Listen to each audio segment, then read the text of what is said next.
काली देह में कालिया नांग ना था। एक बात और बताऊं भाइयों, मेरे कन्हैया अवतारी तो थे, बहुत बड़े नेता थे। अगर भगवान कन्हैया जैसे नेता आज होते, सोमनाथ का मंदिर नहीं लुट जाता। कन्हैया जैसे नेता होते, ये पाकिस्तान नहीं होता। कन्हैया जैसे नेता होते, कश्मीर का मुद्दा कब का हल हो गया होता।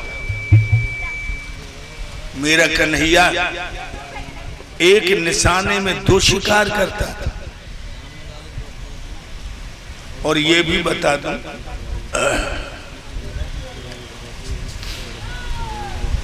अभी आपने सुना कि भगवान ने यमुना में कूदकर नांग नाथ लो पानी में। एक बात पूछूंगा, ये हमारी बहनें बैठी हैं, भैया बैठे हैं, बेटी बैठी हैं, माताएं बैठी हैं, बुजुर्ग बैठे हैं, संत भगवान भी बैठे हैं। हमें एक बात बताओ, काला सर्प पानी में रह सकता है?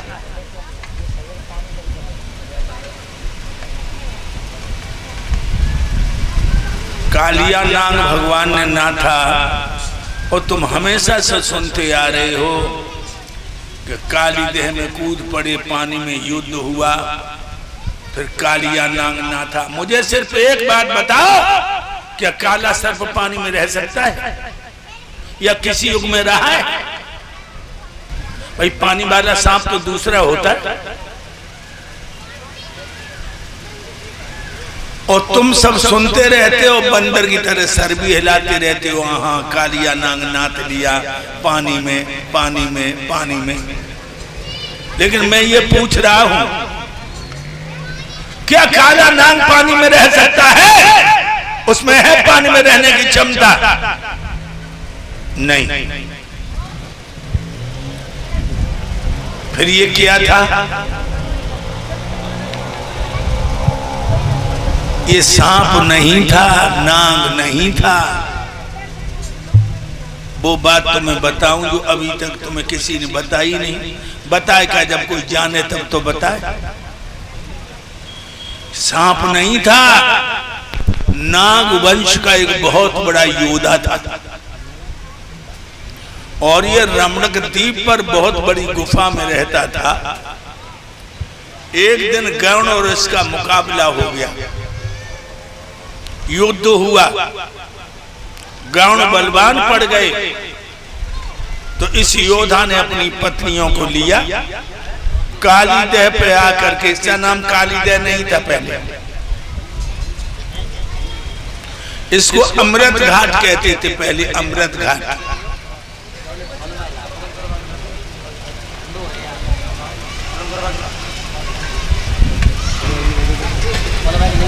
भाइयों,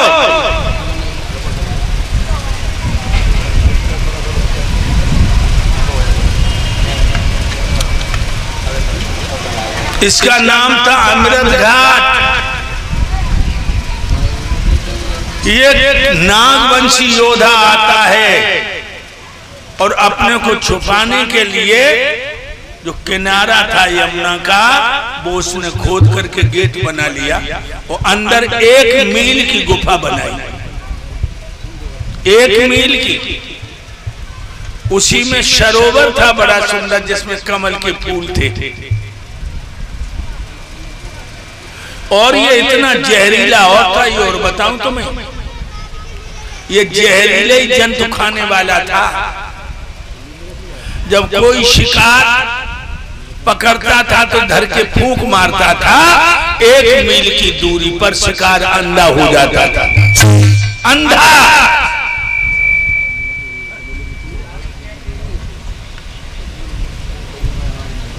भाइयों, मेरे कन्हैया कूद पड़े, उसको राज जानते तो उस राज को सब नहीं जानते। ब्रज के यादव भी नहीं जानते थे कि ये कालिया नाग गुफा बना चुका है। सिर्फ मेरे यदकुल भूषण कन्हैया जानते थे। वो उसी गेट के द्वारा अंदर जाते हैं और अंदर जाकर नागवंशी योद्धा जिसका नाम था सुकेतु, सुकेतु नाम था इसका, इससे भिड़ जाते हैं, युद्ध करते हैं और अंत में इसकी छाती में लात मारते हैं। कन्हैया मुंह से खून निकल पड़ा, सोई पैर पकड़ लिए। नागवंश की वो लड़कियां जो थी वो भी भगवान की स्तुति गाने लगी, हम तामसी जीव हैं, मेरे प्रीतम को छोड़ दो। भगवान बोले छोड़ दूंगा, तुम्हारा सिंदूर नहीं मिटाऊंगा, लेकिन यहाँ मत रखो इसको, यहाँ रखने से कई बार फुसकार मारता है, मुंह से फूंकता है तो हमारे गैया बछड़ा भी अंधे हो जाते हैं। तुम रमणक द्वीप पर चले जाओ। तो एकदम से सुकेतु कहने लगा, महाराज रमणक द्वीप पर गरुड़ के मारे हुए तो यहाँ आए, अब यहाँ से दोबारा का मरवाओगे हमें? कहने लगे नहीं, तेरी छाती में हमने लात मारी है और छाती में लात छप गई है, कह देना मुझे यदकुल भूषण कृष्ण ने भेजा है। लेकिन इससे पहले 1000 फूल मंगवाए मामा कंस ने। ये तुम्हारा सरोवर बड़ा सुंदर है, जिसमें तुम्हारी पत्नियां नहाती हैं, किलोले करती हैं, तो जामे ये कमल के फूल तोड़ो। पत्नियां भी लग गई और नाग भी लग गया। सुकेतु ने 1000 फूल तोड़े हैं और बाहर लाया और प्रभु को प्रणाम करके पत्नियों को लेके चला गया। ध्यान रखना, सांप नहीं था, सांप नहीं था ये, लोग कहते सांप था, नांग था, कैलेंडर में भी दे दिया है 4-5 फन है बाके, बाओ भाई बाओ। लेकिन बताई ना, जो हिंदू जाति में सबसे बड़ी कमी तो जय जाते कह दे कि उठनी के भैंसा पैदा भाव, तो ये बिल्कुल मान लेगा हुआ हुआ, दिमाग की कसौटी पे नहीं कसता, अध्ययन भी नहीं करता जो इसको ज्ञान हो। ऐसे मेरे कन्हैया ने वो सुकेतु नाम का नागवंशी पत्नियों सैतबा से भगा दिया। और याद रखना, काला सर्प पानी में नहीं रहता, काला सर्प का पानी में रहने का बल नहीं है, पानी का सांप कोई और होता है। भाइयों, मेरा कन्हैया दूरदर्शी था, दूरदर्शी था मेरा श्याम।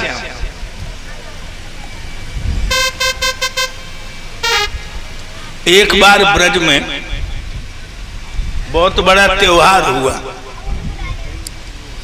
कार्तिक कृष्ण चतुर्दशी को यादव, जाट, गुजर, बघेल, जादौन, सोमवंशी, राजपूत, नाई, कुम्हार, धानक, धोबी, काछी, कुर्मी, कोरी सब देवराज इंद्र का पूजन किया करते थे। तेरा साउंड फिर बैठन लगो रे, हम जाओ जानते मेरी तेरी कई जन्म की दुश्मनी है।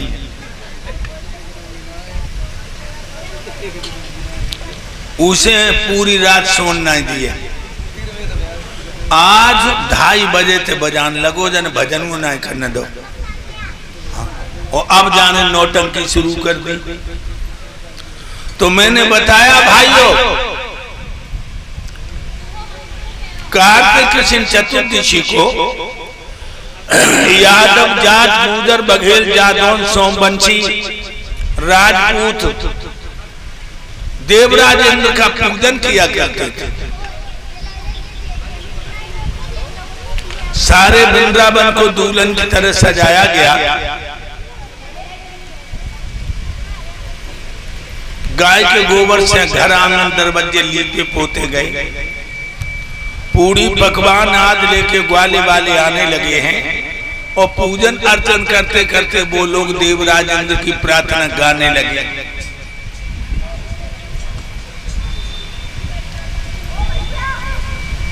भगवान कन्हैया ने सोचा है ना, हीरो को असल तत्व का ज्ञान नहीं है, ये अंधी गति से जा रहे, इन्हें सच्चे पथ की पहचान नहीं है। हमें दूसरे वाहनों से वेद का मार्ग प्रगटाना है, और जो ये यादव माया की अंधी राह में भटक रहे हैं, हमने सत्य की ओर हमें जाना है।